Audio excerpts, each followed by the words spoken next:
So, so to me, it's obvious that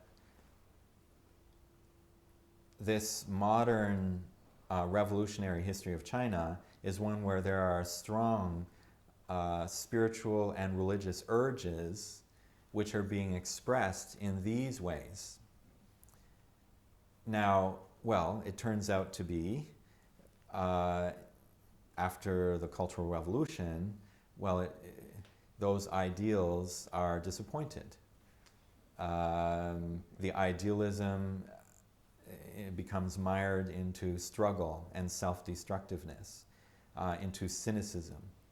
And so, in a sense, that kind of utopianism, it collapses completely. Now, it exists still at the level of official ideology, but in terms of people had really invested themselves during the Maoist period.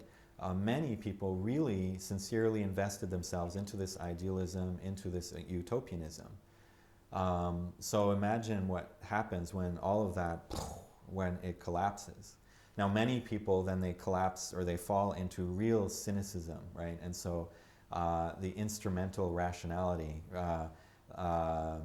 the lack of any sense of public ethics, right, or common ethic that, well, look, we've tried it, you know, and look what happened. So now it's just everyone for himself, right? So the extreme of cynicism and kind of individual, the pursuit of individual self-interest becomes so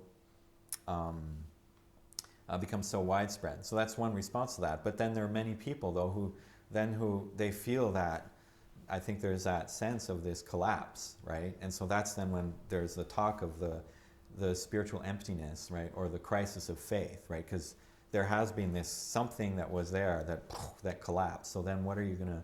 Where do you find another collective system of values that can give people a moral orientation and a direction to take their country?